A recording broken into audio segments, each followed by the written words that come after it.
अध्याय 13। बाघा जतिन जीवनी अध्ययन से पूर्व बीना दास, कल्पना दत्ता, खुदीराम बोस, रास बिहारी बोस, सुहासिनी गांगुली, सूर्य सेन। उपरोक्त चित्रों को पहचानकर इनके बारे में जानकारी एकत्रित करें। इन सभी के बारे में पता कीजिए कि स्वतंत्रता के आंदोलन में इनका क्या योगदान था। कविता का मूल तत्व राष्ट्र सेवा ही सच्ची सेवा है। यतीन्द्रनाथ मुखर्जी उन प्रमुख क्रांतिकारियों में से एक थे जिन्हें बाघा जतिन के नाम से जाना जाता था। यह नाम उन्हें एक खूंखार बाघ को मारने से मिला। वह बचपन से ही बड़े साहसी और निर्भीक स्वभाव के थे, जिसका पता इसी बात से चलता है कि मात्र 11 वर्ष की छोटी सी आयु में ही उन्होंने एक बिगड़ैल घोड़े को आसानी से वश में कर लिया था। यतीन्द्रनाथ बाघा जतिन के नाम से कैसे प्रसिद्ध हुए, इसके पीछे एक बड़ी रोमांचक घटना है। 1906 ईस्वी की बात है। बंगाल के नदिया जिले के कोया गांव के आसपास एक बाघ ने बड़ा आतंक मचा के रखा था। जब मौका मिलता वह पशुओं को उठा ले जाता, कभी कभी गांव वालों पर भी आक्रमण कर देता था। इससे चारों ओर भय का वातावरण व्याप्त था। युवा यतीन्द्र को लोगों की इस परेशानी का पता चला। उसने आओ देखा न ताओ एक लंबा चाकू हाथ में लेकर बाघ से भिड़ने के लिए निकल पड़ा। उसे गांव के निकट ही अकस्मात एक झाड़ी में बाघ दिखाई दिया। यतीन्द्र को देखते ही बाघ गुर्राया और उसकी ओर झपटा। बाघ की गुर्राहट और यतीन्द्र तक की चीख सुनकर गांव के लोग भी उस ओर दौड़ पड़े। बाघ और यतीन्द्र की गुत्थम गुत्था देखकर वे स्तब्ध रह गए, लेकिन उन्हें उस समय और भी आश्चर्य हुआ जब उन्होंने देखा कि घायल यतीन्द्र तो उठ खड़ा हुआ और बाघ उसके सामने जमीन पर पड़ा हुआ तड़प रहा है और अपनी अंतिम सांसें गिन रहा है। आमने सामने की इस भिड़ंत में बाघ को मार डालने की असाधारण घटना के बाद से यतीन्द्रनाथ बाघा जतिन के नाम से प्रसिद्ध हो गए। जीवन के शुरुआती दिनों से ही यतीन्द्रनाथ जी अंग्रेजी सत्ता के प्रति अघोषित भावना से परिपूर्ण थे। वह अंग्रेजों से बदला लेने का कोई अवसर नहीं चूकते थे। जब भी वह किसी भारतीय पर अंग्रेज को अत्याचार करते हुए देखते तो वह मानसिक रूप से उत्तेजित होकर बदला लेने के लिए उतारू हो जाते थे। अपनी राज सत्ता के मद में अंग्रेज भारतीयों को हीनता की दृष्टि से देखते थे और उन्हें अपमानित करने पर तुले रहते थे। एक दिन की बात है, वेल्स के राजकुमार की सवारी कोलकाता की एक सड़क पर निकल पड़ी थी। सड़क के दोनों ओर सैकड़ों स्त्री पुरुषों की भीड़ खड़ी थी। वहीं एक बग्गी में कुछ भारतीय महिलाएं भी बैठी थी। जतिन ने देखा कि कुछ अंग्रेज उस बग्गी की छत पर जा बैठे और नीचे पैर लटकाकर महिलाओं के साथ अभद्रता करने लगे। यह दृश्य देखकर जतिन अपने को रोक नहीं सके। वे झपटकर छत पर बैठे अंग्रेजों पर टूट पड़े और लोगों ने देखा कि वे अंग्रेज मुंह के बल धरती पर गिरे पड़े हैं। बाद में वे उठकर भाग खड़े हुए। एक भारतीय के हाथ मार खाने के कारण वे इतने लज्जित थे कि इस घटना की उन्होंने किसी से चर्चा तक नहीं की। ये कुछ घटनाएं जतिन के साहसपूर्ण जीवन की उदाहरण मात्र है। उनका तो पूरा जीवन ही ऐसी घटनाओं से भरा पड़ा है।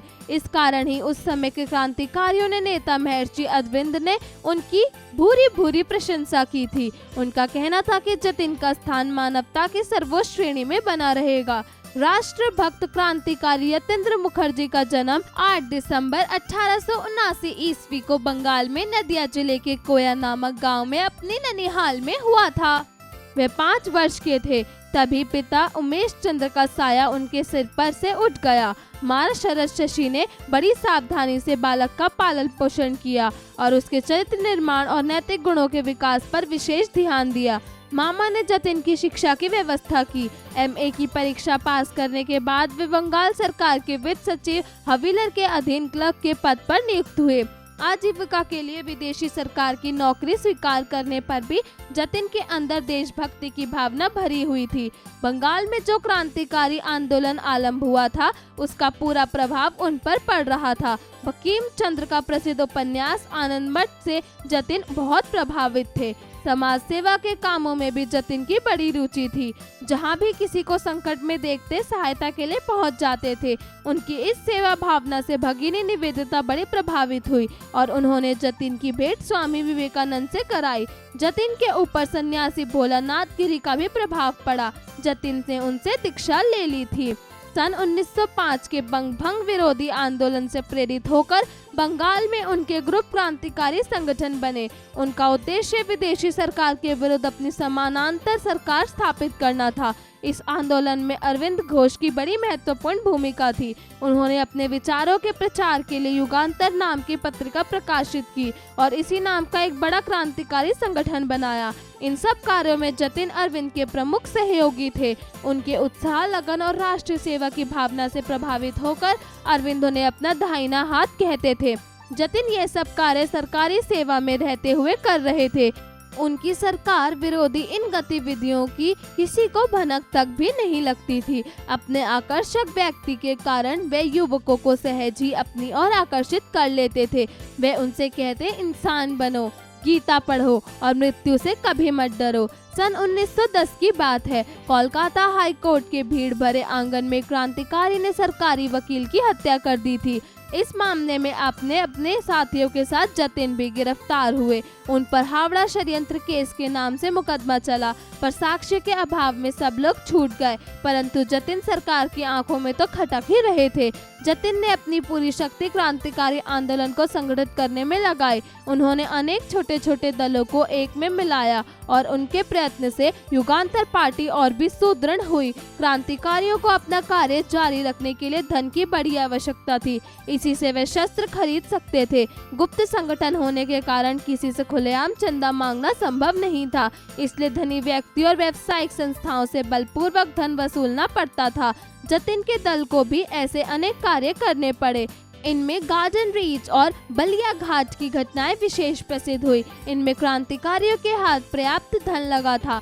जतिन और उनके साथियों का देश के बाहर चल रहे क्रांतिकारी आंदोलन से भी संबंध था, परंतु बाहर से हथियार मंगाने में उन्हें सफलता नहीं मिली।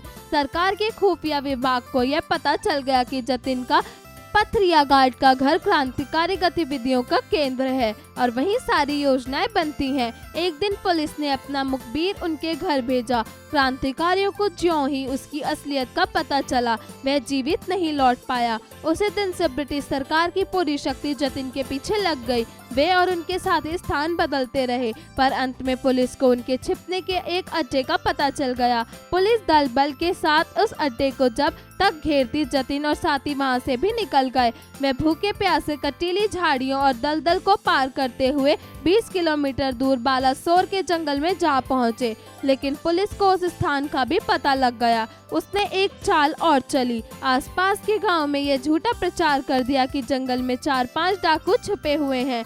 इस मिथ्या प्रचार के कारण गांव वाले धोखे में आ गए और वह भी पुलिस के साथ हो लिए। 9 सितंबर 1915 ईस्वी को पुलिस दल ने उस स्थान को चारों ओर से घेर लिया, लेकिन इस प्रकार घेर जाने पर भी जतिन घबराए नहीं। उनके साथ 4 क्रांतिकारी युवक और थे, चितप्रिय, मनोरंजन, निरेन और ज्योतिष। एक और इन क्रांतिकारियों के पास केवल माउजार पिस्तौलें थी और दूसरी ओर आधुनिक हथियारों से लैस सैकड़ों की संख्या में अंग्रेजों की पुलिस और गुमराह गांव वाले थे। पुलिस ने चारों ओर ऐसा जाल बिछाया था कि उससे बचकर निकलना असंभव था। फिर भी क्रांतिकारियों के बलिदान भावना को जानते हुए पुलिस आगे बढ़ने में हिचकिचा रही थी। उसने रेंगते हुए आगे जाने का निश्चय किया। क्रांतिकारियों ने ज्यों ही देखा कि पुलिस वाले उनकी पिस्तौलों की मार के अंदर पहुंच चुके हैं, वे गोलियां चलाने लगे। पुलिस दल ने भी गोलीबारी शुरू कर दी। क्रांतिकारियों की गोलियां से अनेक पुलिसकर्मी दम तोड़ चुके थे, लेकिन उनकी संख्या बहुत अधिक थी। वे गोली चलाते हुए आगे बढ़ते गए। पुलिस की गोली से पहले शहीद होने वाले क्रांतिकारी थे चितप्रिय।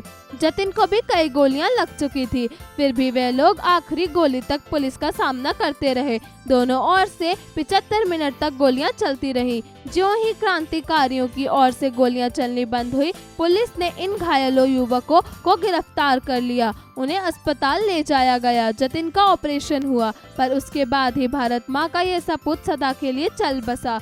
शेष युवकों पर मुकदमा चला। निरेन और मनोरंजन को फांसी की सजा हुई और ज्योतिष का आजीवन कारावास की सजा भोगने के लिए जेल में डाल दिया गया। मुकदमे की कार्यवाही के समय न्यायाधीश ने बचाव पक्ष के वकील से जतिन का एक लेख पढ़कर सुनाने के लिए कहा।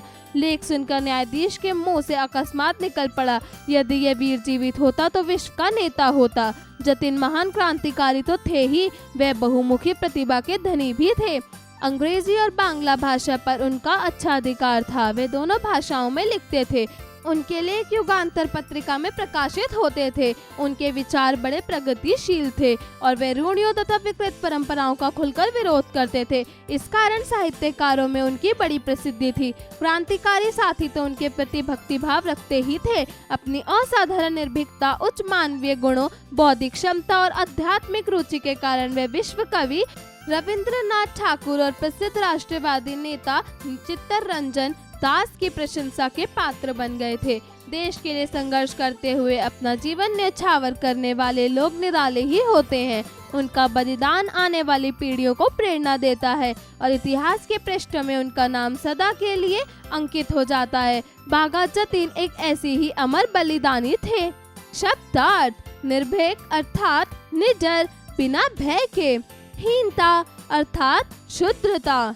मिथ्या अर्थात झूठा, बेबुनियाद। गुत्थम गुत्था अर्थात लड़ना झगड़ना, हाथापाई। लज्जित अर्थात बेइज्जत। क्रांतिकारी अर्थात आंदोलन करने वाला, विरोध करने वाला। बिगड़ैल अर्थात पागल। सन्यासी अर्थात साधु, तपस्वी। उच्चारण करें: यतीन्द्रनाथ। स्वभाव: निर्भक्तता, राष्ट्र सेवा, अकस्मात। थप: अध्यापन संकेत, विद्यार्थियों को देश सेवा के लिए प्रेरित करें। अभ्यास कार्य: जरा बोलिए। प्रश्न 1, दिए गए प्रश्नों के उत्तर बताइए। का यतीन्द्रनाथ मुखर्जी को किस नाम से उद्घोषित किया जाता था? उत्तर: यतीन्द्रनाथ मुखर्जी को बाघा जतीन के नाम से उद्घोषित किया जाता था। ख, गांव को बाघ से मुक्त करवाने के लिए यतीन्द्रनाथ ने क्या कदम उठाया? उत्तर: गांव को बाघ से मुक्त कराने के लिए यतीन्द्रनाथ एक लंबा चाकू हाथ में लेकर बाघ से लड़ने के लिए निकल पड़े और लड़ाई के अंत में बाघ को अपनी जान से हाथ धोना पड़ा। ग, बाघा जतीन का जन्म कब हुआ था? उत्तर: बाघा जतीन का जन्म 8 दिसंबर 1879 में हुआ। ग, बंग भंग आंदोलन किस सन में हुआ था? उत्तर: 1905 में बंग भंग आंदोलन हुआ था। ग, यतीन्द्रनाथ मुखर्जी की मृत्यु कौन से सन में हुई?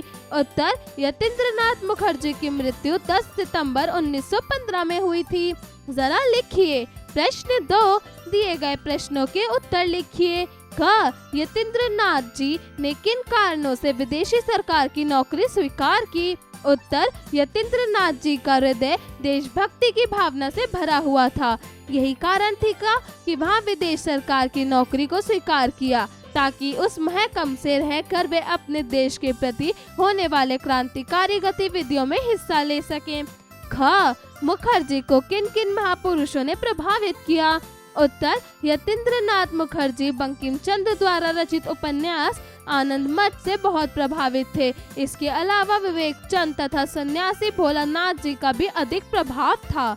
ग, आंदोलन संगठित करने के लिए यतीन्द्र द्वारा किए गए कार्य बताइए। उत्तर: यतीन्द्रनाथ द्वारा कई क्रांतिकारी गतिविधियों को अंजाम दिया गया। सबसे पहले उन्होंने छोटे छोटे दलों को मिलाकर एक युगांतर पार्टी को सुदृढ़ किया, जिसके अंतर्गत क्रांतिकारी गतिविधियों को बढ़ावा दिया जाता था। उन्होंने कई बार अंग्रेजी पुलिस दल को धूल चटाई है।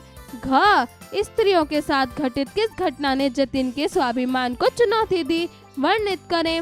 उत्तर: यतीन्द्रनाथ ने जब देखा कि एक बग्गी में कुछ भारतीय महिलाएं बैठी हैं और उस बग्गी की छत पर बैठे अंग्रेज नीचे पर लटकाकर महिलाओं के साथ अभद्रता कर रहे हैं, यह दृश्य देखकर यतीन्द्रनाथ अपने आप को नहीं रोक सके और उन्होंने अंग्रेजों को मुंह के बल धरती पर गिरा दिया। ळ, जतीन के अलावा और किन युवाओं के साथ पुलिस की मुठभेड़ हुई?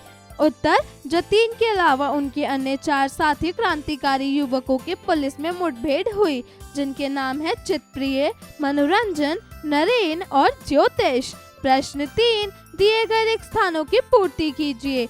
क, जतीन बड़े साहसी तथा निर्भीक डैश के थे। उत्तर: स्वभाव। ख, अपनी डैश के मद में अंग्रेज भारतीयों को डैश की दृष्टि से देखते थे। उत्तर: राजसत्ता, हीनता। ग, यतीन्द्रनाथ झपट कर छत पर बैठे डैश पर टूट पड़े। उत्तर: अंग्रेजों। घ जतिन बंकिम चंद्र चटर्जी के उपन्यास डैश से बहुत प्रभावित थे। उत्तर आनंदम मठ। ड़ इंसान बनो, पढ़ाई और डैश से कभी मत डरो। उत्तर मृत्यु। प्रश्न 4 दिए गए प्रश्नों के लिए उचित विकल्प का चयन कीजिए। क यतीन्द्रनाथ का बाघा जतीन नाम किस कारण से पड़ा? बाघ को बचाने के कारण, बाघ को भगाने के कारण, बाघ को मारने के कारण, इनमें से कोई नहीं। उत्तर बाघ को मारने के कारण। ख बाघ के द्वारा कौन सा क्षेत्र अधिक प्रभावित था? कोलकाता, चटगंगा, कोयागांव, गया। उत्तर गोया। ग किस सरकार के शासनकाल में जतिन ने युगांतर पार्टी को सुदृढ़ किया? अमेरिका सरकार, अंग्रेज सरकार, अफ्रीकी सरकार, ऑस्ट्रेलिया सरकार। उत्तर अंग्रेज सरकार। घ जतिन के साथ अंग्रेजों से मुठभेड़ करने वाले अन्य कितने एक और क्रांतिकारी थे? 10, 4, 5, अनगिनत। उत्तर 4। ड़ अंग्रेजी सरकार से क्रांतिकारियों की मुठभेड़ कब तक चली? 55 मिनट, 65 मिनट, 75 मिनट, 85 मिनट। उत्तर 75 मिनट। प्रश्न 5 सही कथन पर सही अथवा गलत कथन पर गलत का चिन्ह लगाइए। क बाघा जतीन एक लंबा चाकू लेकर बाघ से भिड़ गए। उत्तर सही। ख यतीन्द्रनाथ मुखर्जी का जन्म 8 दिसंबर 1879 ईस्वी को हुआ। उत्तर सही। ग आनंद मठ से जतिन को कोई प्रभाव नहीं पड़ा। उत्तर गलत। घ 1905 के बंगभंग आंदोलन से कई क्रांतिकारी प्रेरित हुए। उत्तर सही। ड़ यतीन्द्रनाथ बहुत डरे हुए और कमजोर प्रवृत्ति वाले व्यक्ति थे। उत्तर गलत। प्रश्न 6 दिए गए शब्दों का मिलान कीजिए। भगिनी निवेदिता। उत्तर स्वामी विवेकानंद की अनुयायी। बंकिम चंद्र चटर्जी। उत्तर आनंद मठ। बंगभंग आंदोलन। उत्तर 1905। मनोरंजन। उत्तर फांसी की सजा। युगांतर। उत्तर पत्रिका। जरा सोचिए। प्रश्न 7 न्यायाधीश के द्वारा यतीन्द्रनाथ के लेख पर की गई टिप्पणी से आप क्या समझते हैं? सोच विचार करके लिखिए। प्रश्न 8 दिए गए शब्दों को विविध भाषाओं से हिंदी में स्वीकृत किया गया है। इनके अर्थ लिखिए। फायदेमंद। उत्तर लाभदायक। दरमयान। उत्तर बीच का। आइडिया। उत्तर उपाय। बेहतरीन। उत्तर अच्छा। यकीन। उत्तर विश्वास। बावजूद। उत्तर यद्यपि। परचम। उत्तर झंडा। कंफ्यूजन। उत्तर उलझन। प्रश्न 9 दी गए संज्ञा शब्दों को विशेषण शब्द में लिखिए। परिश्रम। उत्तर परिश्रमिक। स्वभाव। उत्तर स्वाभाविक। मधुरता। उत्तर मधुर। वर्ष। उत्तर वार्षिक। आवश्यकता। उत्तर अनिवार्य। साहित्यकार। उत्तर साहित्यिक। मोटापा। उत्तर मोटा। विरोध। उत्तर विरोधी। क्रांतिकारी। उत्तर क्रांति। धनी। उत्तर धनवान। प्रश्न 10 दिए गए शब्दों के विलोम शब्द लिखिए। शहरी। उत्तर ग्रामीण। व्यवस्थित। उत्तर अव्यवस्थित। कृत्रिम। उत्तर कृत्रिम। प्राकृतिक। उत्तर अप्राकृतिक। समाधान। उत्तर समस्या। आदमियत। उत्तर हैवानियत। असह्य। उत्तर सहाय। मानवता। उत्तर निष्ठा। विश्वास। उत्तर अविश्वास। तिरस्कार। उत्तर स्वीकार। प्रश्न 11 दिए गए शब्दों का वर्ण विच्छेदन करके लिखिए। यतीन्द्रनाथ। लज्जित। सर्वोच्च। क्रांतिकारी। Garden reach. प्रश्न 12 दिए गए शब्दों से वाक्य निर्माण कीजिए। निर्भीक। उत्तर राम बहुत ही निर्भीक बच्चा है। हीनता। उत्तर जब देश आजाद नहीं हुआ था तब अंग्रेज भारतीयों के प्रति हीनता की भावना रखते थे। बग्गी। उत्तर राजा की बग्गी कितनी सुंदर है। आकर्षक। उत्तर भारतीय दर्शनीय स्थलों का आकर्षक कितना स्वाभाविक है। मुखबिर। उत्तर चंद्रशेखर आजाद जी की मृत्यु का कारण एक मुखबिर था। जरा रचनात्मक कार्य कीजिए। प्रश्न 13, यतीन्द्र नाथ जी अन्य क्रांतिकारियों से किस प्रकार भिन्न थे? कक्षा में चर्चा करें। प्रश्न 14, यतीन्द्र नाथ के ऐसे कौन से गुण थे जिनके कारण चित्तरंजन दास ने उनकी प्रशंसा की? अपने शब्दों में लिखिए। जीवन कौशल एवं मूल्य परक प्रश्न। प्रश्न 15, मानव सेवा करके भी राष्ट्र की सेवा की जा सकती है। आप राष्ट्र की सेवा में किस तरह अपना सहयोग देना चाहेंगे?